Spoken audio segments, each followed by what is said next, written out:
Broadcasting live from the Jersey Shore, it's Coach Kev on the Damage 365 Radio Network.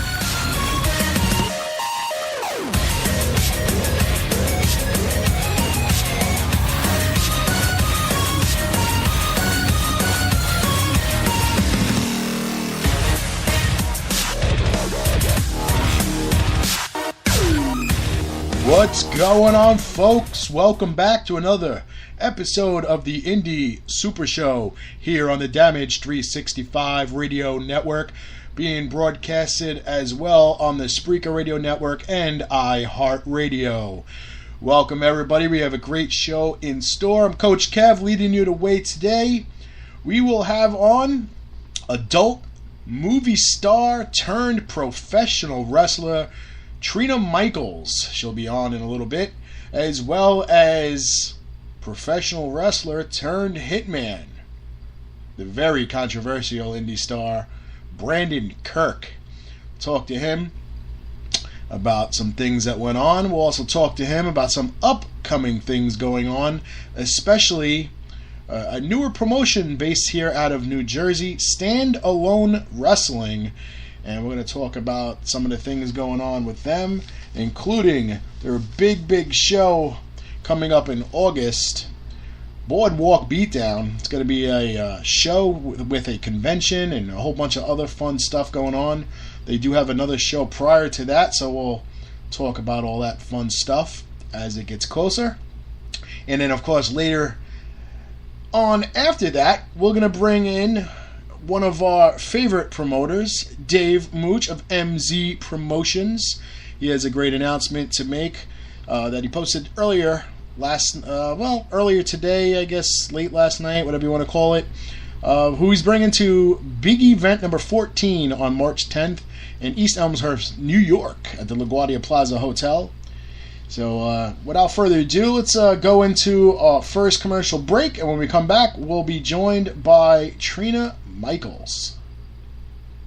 The following announcement has been paid for by the New World Order.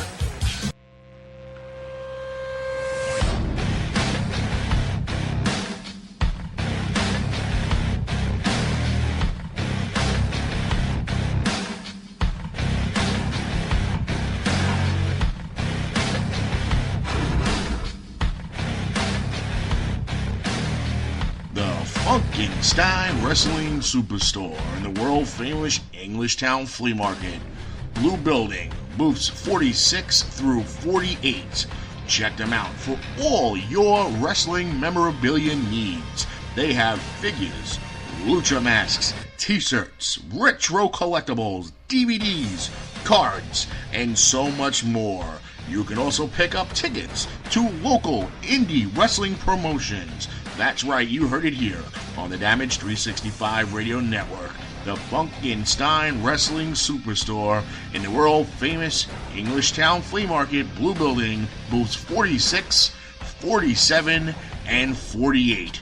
Check them out on Facebook at facebook.com/Funkenstein Inc. for more information.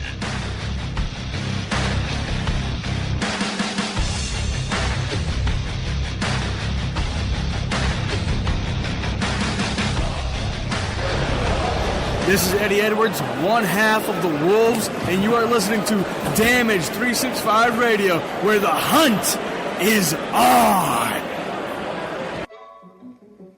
Do you laugh so hard to other podcasts you're a danger on the road? Granny shifting, not double clutching like you should. Do you drive your friends crazy going on and on about said podcast? You're an idiot. Do you have trouble falling asleep at night? For 6 months, I couldn't sleep. If you've answered yes to one or all three of these questions, have no fear. Here, at After the Credits, we have patented a formula of quasi-cogent opinion seasoned with shameless in-bickering to provide you with an experience that is both AAA safe and moderately amusing. So join the dueling duo of Robert Kajowski and Norton every week for the latest in trailer and movie reviews, as well as the occasional TV talk. Because at After the Credits on Damage 365 Radio, we believe in four things. Water's wet, the sky's blue, women have secrets, listening to our show will guarantee that your insurance premiums will plummet. Neither Robert nor Norton can legally ensure a smooth experience on the road. Some drivers are chess monsters. Additionally, neither After the Credits nor Damage 365 Radio can legally guarantee any insurance premiums will go down. After the Credits, however, can be heard on the iHeartRadio app available through Google Play and iTunes. This is Lanny Poffo, formerly the genius full of glory and renown. You are listening to Damage 365 Radio.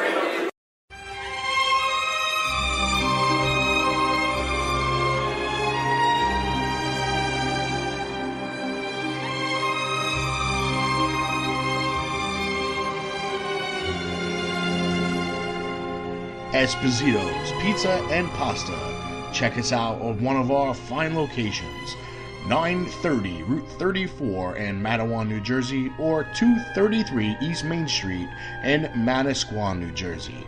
From pizza and salads to pasta and buffalo wings, we have something to suit every member of your family. Whether you're seeking to take out, delivery, or just want to dine in, let us do the dishes. We would be more than happy to take care of your next meal. Our courteous and friendly restaurant staff is here to meet and exceed all your expectations. We promise an enjoyable experience each and every time we serve you. Try our award-winning sesame seed crust pizza, the recent winner of first place in the Las Vegas Pizza Open in the Artisans Division. Visit us online at sesameseedpizza.com for store hours, menus, and phone numbers, or just stop by one of our two great locations. You'll be glad you did. Esposito's Pizza and Pasta, so close to eating at Mom's, but without all the yelling.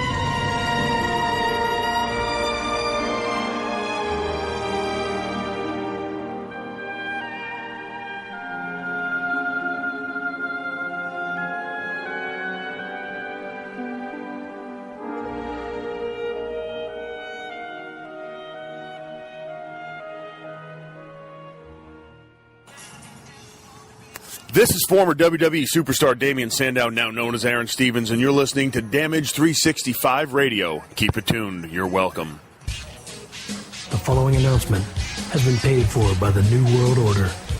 And we're back, ladies and gentlemen, thanks to our sponsors as always. And we're joined by Trina Michaels. Welcome to the show. Hello, everybody. So you have a very interesting backstory with how you got involved in professional wrestling. A lot of people we've talked to in the past, whether it was mainstream or people still in the indie circuit, you know, it was always something revolved around. I went to a wrestling match, I fell in love, always wanted to do it. Went to a school, boom, I became a wrestler. Not so much you at all. You didn't take that exact road.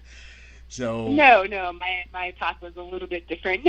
So how does it, someone that very, very successful in the adult film industry, that you received a bunch of awards, nominated for a ton of awards, you've won a bunch of awards, making more money than I would probably ever see in a year, and then you decide, I want to climb into a wrestling ring and beat the hell out of myself for $40 a night. Right.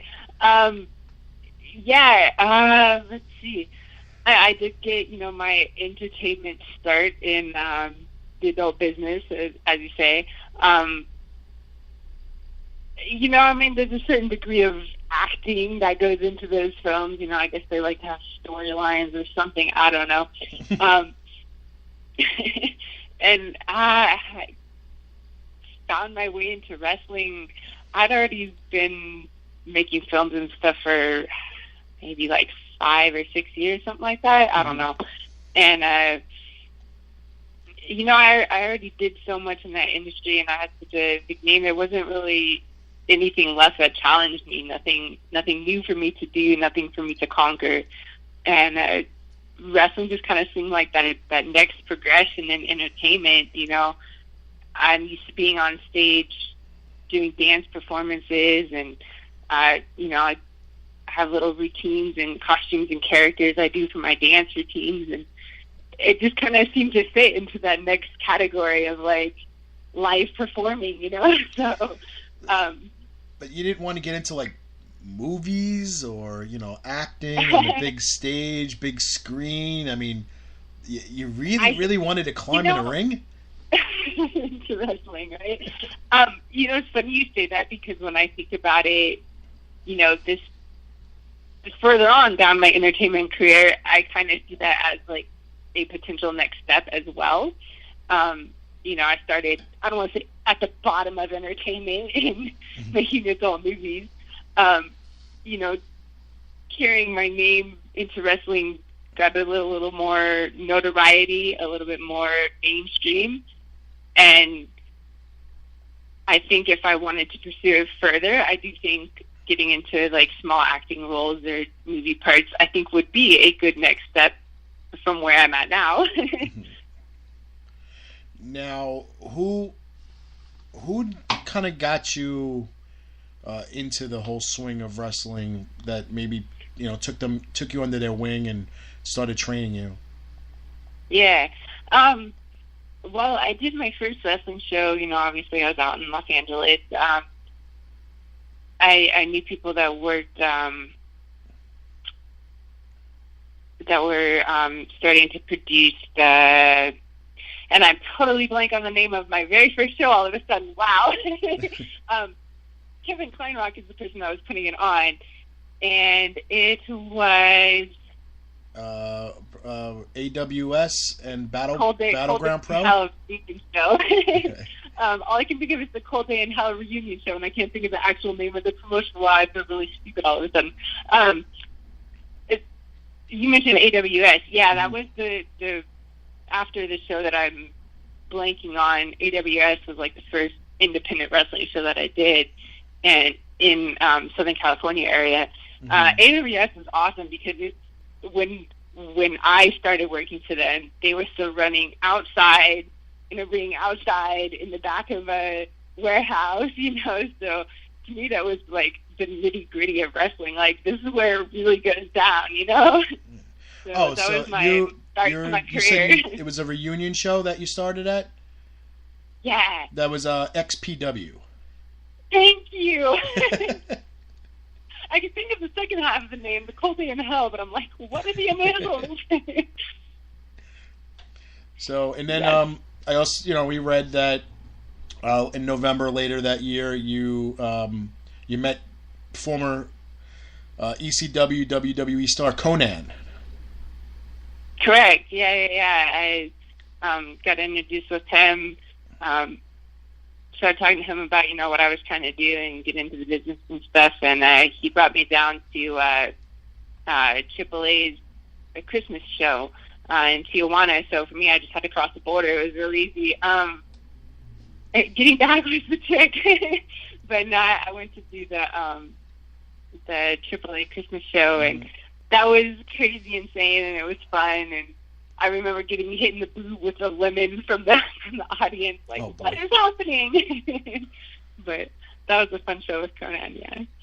I mean, it's a different. We've talked to a lot of indie wrestlers that have worked in Mexico, and it's a very almost like cult following wrestling down there. Yeah. So it's a little more intense there than an indie show in the States, where in the States, yes, you have 300 people at an arena. I love it. You go to an indie show and you got 300 people there, and maybe 150 of them paying attention. So yeah. So and then you started when you moved. You moved the following year. You moved from LA to Miami, and I apparently you bumped into some guy that was pretty, I guess, you know, little big in the wrestling industry, Mick Foley. Oh yeah, you know, this small name. Yeah, we have quite the